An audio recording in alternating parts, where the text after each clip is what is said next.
Bill. Next, we'll hear from Jason Russell. He's owner of Russell Automation. He's manually implemented MES solutions for years, and will give us some insight as well. Jason? Thanks, Tom. And this is Jason Russell with Russell Automation. We have had, like Tom said, some experience implementing MES using the inductive software. Unfortunately, we did not have a module like this to work with. So we have many of the features in our latest application that we put together for a client, but it was nowhere near as simple and straightforward to put together as what Tom was just showing you. We have seen quite a few improvements in the overall efficiency of the customer since they've installed our system back in 2008. When they first brought the system online, there's been a lot of discoveries made, like Bill was describing, with low efficiencies, reoccurring problems that the customer just could not nail down before. In fact, one of the lines that we're connected to was a fairly new upgrade, a conversion, and the customer had a hard time explaining to the different OEMs and deciding which OEM was responsible for the most downtime on that new line. So what they did was they used our reports from our MES system and sent them over to the OEMs at fault for the most downtime, and were able to get the technicians out and straighten out the problems with their machines.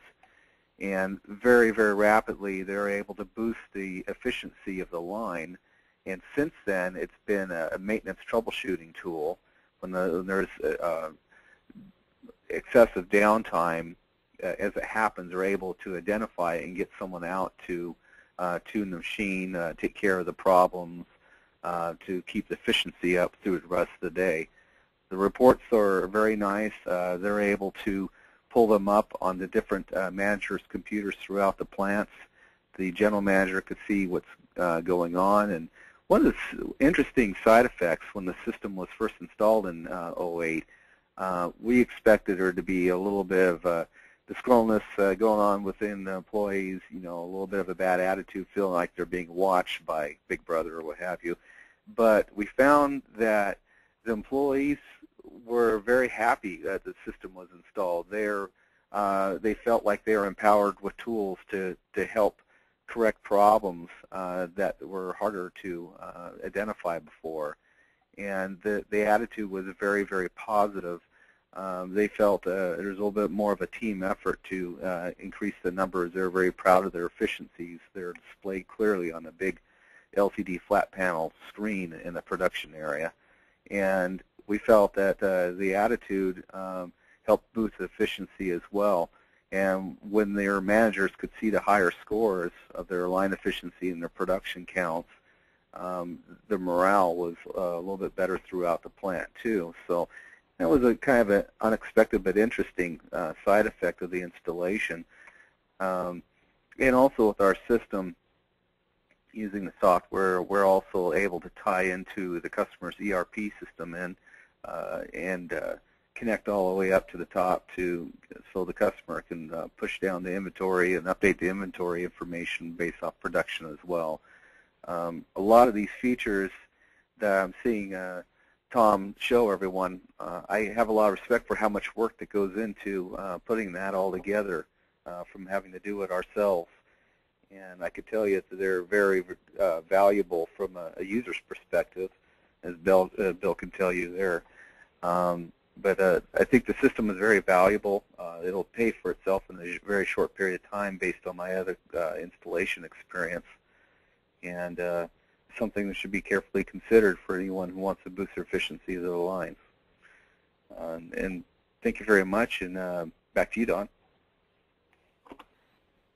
Jason, thanks a lot. I really appreciate it. And hang on here to be a participant in our Q&A session if you can, too.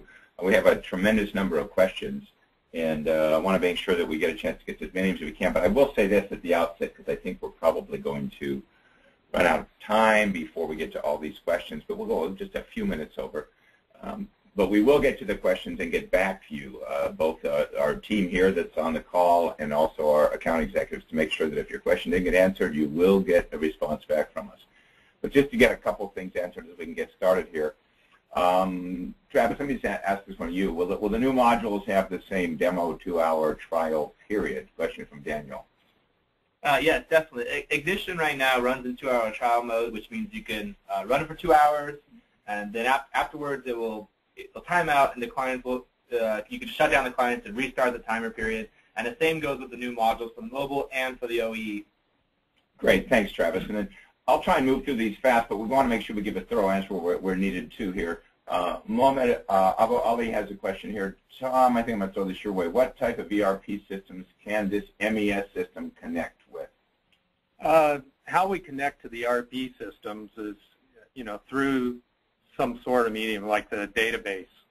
So we've had cases where J.D. Edwards, for example, was running on an AS400 using DB2. They would push work orders down to us into a Microsoft SQL database, and then we'd pick them up and merge them there. So really, it depends on the ERP system. There's usually always a way to do it, and there's some standards that are out there that we may support in the future. Great, thanks, Tom. Here's one. I think I know the answer to this one. If I understand the question correctly, will the existing Ignition licensed users be able to upgrade it free of cost? 7.2 is a free upgrade. So if you're a licensed Ignition user, then absolutely 7.2 is a free upgrade. If you're moving into the modules and you want to move forward on any of the modules, you have to have Ignition first. So you would have to obviously get licensed in, with a full Ignition to be able to move forward on that. So another question here. I suppose work order schedules can be imported from Johan Fuleri?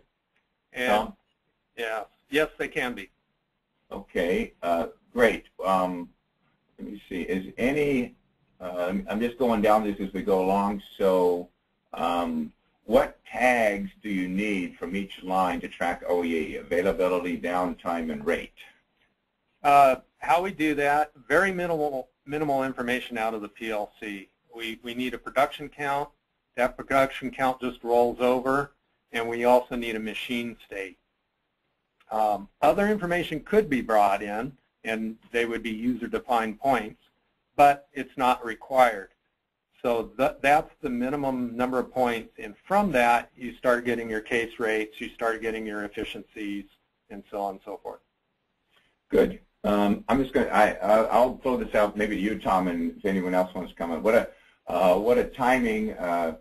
We are developing a device called Reason Entering Unit, which can replace connecting directly to machine PLC or put new PLC HMI or put on new PLC HMI. When will the trial be available? I guess is the question. When are we going to have this available? It's targeted for February of 2011. So we got December and January to go through yet. December and January, the busy holiday season. Okay, so in terms of the next question, when will the mobile module be available? I think there's some people that want these things available. Carl, how about you? You answer that one. The mobile module, as well as Ignition 7.2, are scheduled to be released in January. And while we're at it, the MES module is scheduled for February. Great, thanks. And I threw the next step screen up here because I'm at least going to encourage all of you who are in attendance. We gave brief demos today, but schedule a demo with our sales team. Jim Meisler, Vanessa Garcia, Myron Hertling, you have their contact information here. We're also at their request saying that the mobile module is going to have a year-end sale price with a 10% discount. So the retail is $3,500 with 10% off of that. If you buy it before the end, and as Carl just said, it'll be released in the middle of January. Additional to that, the OE downtime module for site, $35,000, single line price, $8,000. So you can get to the point where you can put that on top of Ignition for what, I mean, honestly, is orders of magnitude different than some of the slides I talked about earlier in terms of the cost of MES systems. And with the risk factor going very, very far down compared to risk factors with the manually produce systems and the licensing models that exist right now in the marketplace. So also next question here, what if the cycle times of the machines differ by product run through machine? Is cycle time attached to product or machine/cell? It's actually all of those. So by product, you can have your cycle time, and then that can be, you set a default for the machine, but then by product, you can override that, and you can override that for each different machine. So I know it gets a little bit confusing, but if you had product X and its rate was 100 units per minute on line 1, but on line 2 it was 120, you're able to set that. Good. Thanks, Tom. I appreciate that. Just a couple things that I want to mention. Repeat again, we didn't have time to get to all the questions, but as we come to the conclusion, I want to give any opportunity. If there's any final things that you wanted to say, Tom, anything else you want to say before we end off to the audience? Yes. Our licensing model on the OE downtime scheduling is we have a unlimited license, and that is good for a physical manufacturing site.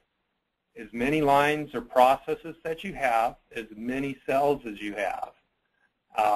Then we have a line version, which was good for just one line. So if you want to try it out or you have a smaller facility, you can do that. I will say there are some extra enhancements that come with the unlimited version. And then we will be coming out with the enterprise add-on. And what that will allow you to do is query across multiple sites. And the way it's handled is when you start looking at the historical data, it's compressed down. So you're not dealing with huge amounts of records that you're reading from the database. And you can get it in summarized format back when you're querying it across multiple sites. Great. Thanks, Tom. Carl, how about you? Final statements? Yeah, I just wanted to mention, I said before that the mobile module should be available sometime near the end of January, but for any early adopters out there, it should be going into beta here in the next few weeks. So if anybody out there has existing vision screens and a smartphone, you might want to play with the beta a little bit, maybe help us out and get some feedback. Great. Thanks, Carl. So Travis, why don't you go ahead and finish it off, and then I'll close off the webinar. All right. I just wanted to mention, for those of you who have any questions down the road on Ignition or the mobile or OE modules, please don't hesitate to contact Inductive Automation. Several ways you can do so. One is, of course, you can call us here with our 1-800 number that you can see on the screen. You can contact any of the sales representatives to get information or demos or prices of the modules. And you can also press 2 for tech support here and get a hold of one of our representatives to get your questions answered there as well. On our website, we have a really good forum. For those of you that haven't registered, I would recommend you do so. There you can ask questions to get answers by us and by your peers. It's a great way to kind of see if something has been done or to, again, get those technical questions answered. So take advantage of all of those, and that's it. Thanks, Travis. Just in closing, I do want to say this. This webinar will be available on our website. So if you saw something you liked and you'd like to share it with someone else, don't hesitate. It'll be available very soon, so you can just go there and share it with anyone you want to. With that, I want to, Travis, anything else? And that the recorded webinar will be in the video library section of the website under support. Support video library. It'll be one of our Ignition webinars. You should see it up in about an hour after the webinar. Great. Thank you very much. With that, we are concluded with today's webinar. Thanks so much for your attention. Look forward to working with you.